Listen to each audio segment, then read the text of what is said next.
आपने tier 1 clear कर लिया, लेकिन जब टियर 2 डिस्क्रिप्टिव का नाम आता है तो सबसे पहले थॉट आता है लिखना कैसे है। Hello everyone, welcome to my channel. अगर आप एएमआरएस, केवीएस या एनवीएस टीजीटी टियर 2 के एस्पिरेंट हो और आपको लगता है कि मुझे कॉन्सेप्ट आता है पर आंसर लिखना नहीं आता, तो ऑनेस्टली बोल रही हूँ, ये चैनल आपके लिए ही बना है। क्योंकि टियर 2 का एग्ज़ाम नॉलेज का नहीं, प्रेजेंटेशन का एग्ज़ाम होता है। बहुत सारे टीचर सिर्फ टियर 1 की प्रिपरेशन करा देते हैं, टियर 2 की प्रिपरेशन कोई कराता नहीं है। स्टूडेंट को पता नहीं होता है डिस्क्रिप्टिव में लिखना क्या है, कैसे लिखना है, पैटर्न क्लियर नहीं होता, आंसर का स्ट्रक्चर नहीं पता होता, hand writing, presentation, word limit का कोई आइडिया नहीं होता। इसी वजह से अच्छे स्टूडेंट भी जो होते हैं वो फेल हो जाते हैं। इस चैनल पर हम सिर्फ टियर 2 डिस्क्रिप्टिव पेपर के बारे में ही बात करेंगे। आंसर कैसे लिखना है, किस तरीके से हमें मैक्सिमम मार्क्स गेन करने हैं। अब हम देखते हैं कि टियर 2 सेक्शन कैसे हमारा जो रिज़ल्ट है डिटरमाइन करेगा। जो हमारा टियर 2 होता है वो हाईएस्ट स्कोरिंग सेक्शन होता है, लेकिन जो है मैक्सिमम बच्चे इसमें फ़ेल क्यों जाते हैं? ऐसा नहीं है उनको नॉलेज नहीं है, लेकिन उनको पता नहीं है कि कैसे आंसर को प्रेजेंट करना है। टियर 2 जो है हाईएस्ट स्कोरिंग सेक्शन है। मैक्सिमम स्टूडेंट इसमें जो है फ़ेल हो जाते हैं क्योंकि वो क्वेश्चन की डिमांड को ही नहीं समझ पाते।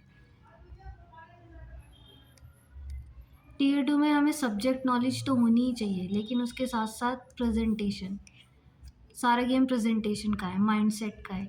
क्योंकि वो हमसे आंसर तो चाहते हैं, एग्ज़ामिनर हमसे आंसर तो चाहते हैं, लेकिन वो चाहते हैं कि हम उसको ऐसे प्रेजेंट करें जिससे बच्चा जो है इजीली समझ सके। वो हमसे देखना चाहते हैं कि एज अ टीचर हम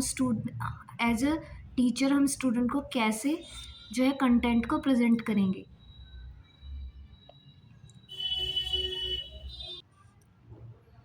टियर 1 जो है एमसीक्यू बेस्ड होता है टोटली, लेकिन जो टियर 2 है वो डिस्क्रिप्टिव बेस्ड है। टियर 1 फोकस करता है सिर्फ थ्योरी पे, थ्योरी नॉलेज पे। ये फोकस करता है एप्लीकेशन पे। पेडागोजी जो आती है वो एमसीक्यू बेस्ड आती है, और इसमें पेडागोजी जो है हमें आंसर में इंक्लूड करनी है। इसमें जो है माइंडसेट चाहिए होता है स्टूडेंट का, लेकिन टियर 2 में हमें चाहिए टीचर माइंडसेट।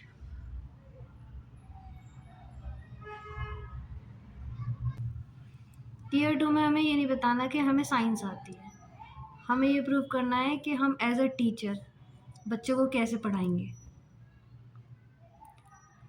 एक अच्छा आंसर में क्या होना चाहिए?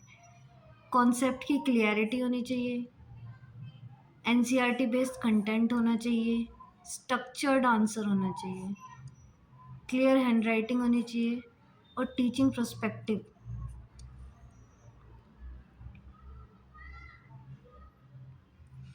गुड आंसर में अट्रैक्टिव हेडिंग चाहिए, कीवर्ड्स चाहिए जो मार्क्स गेन कराएं, डायग्राम होना चाहिए, डायग्राम नहीं है तो एग्जांपल्स होने चाहिए, must include teaching ability in answer.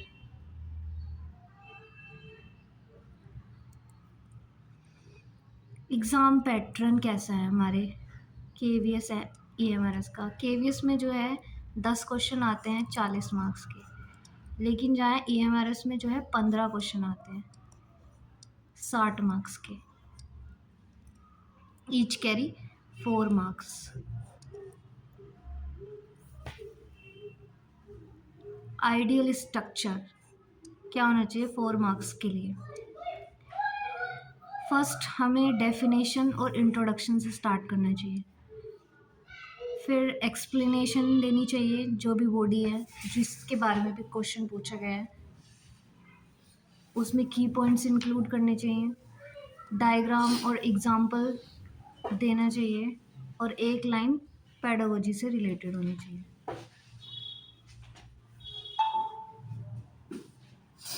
जो पेडागोजी लाइन है वो कॉम्पिटिटिव एडवांटेज देगी आपको। जैसे कि एग्जाम्पल में हम दे सकते हैं, photosynthesis is a process by which use sunlight, water, carbon dioxide to create oxygen and energy. इसमें क्या हो सकती है? that photosynthesis is the process by which plant use sunlight, water, CO2 and create oxygen and energy. इसमें pedological application क्या है? This concept can be demonstrated using the leaf iodine test to show starch formation. ये आपको extra marks fetch करने में मदद करेगी.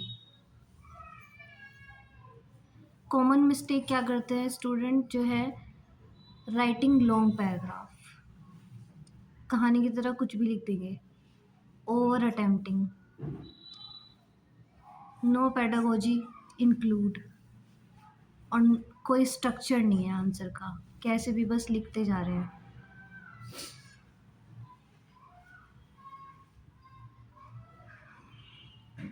हमारा जो आंसर होना चाहिए फोकस करना चाहिए एनसीईआरटी के कंटेंट पे.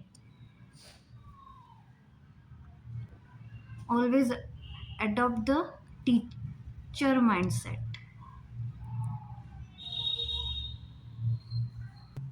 इसके बाद हर वीडियो में सबसे पहले एक क्वेश्चन डिस्कस होगा, फिर मॉडल आंसर लिखकर एक्सप्लेन किया जाएगा, वर्ड लिमिट, कीवर्ड, हेडिंग बताई जाएगी. आप चाहोगे तो कॉपी पे लिख के भी बताया जा सकता है. इसको फॉलो करोगे तो राइटिंग ऑटोमेटिकली इम्प्रूव होगी. मैं एक बात ऑनेस्टली बोलना चाहती हूँ कि टीयर 2 डिस्क्रिप्टिव डिफ़िकल्ट नहीं है, बस अनफेमिलियर है. जिस दिन आपको लिखना आ गया उसी दिन से सिलेक्शन रियलिस्टिक हो जाता है. अगर आप seriously KVS, NVS, AMRS tier 2 clear करना चाहते हो तो इस चैनल को सब्सक्राइब करिए, वीडियो को लाइक करिए और कमेंट में लिखिए tier 2 descriptive ready. Next video में हम स्टार्ट करेंगे how to write a perfect 4 mark descriptive answer. तब तक के लिए keep preparing, keep believing. Thank you.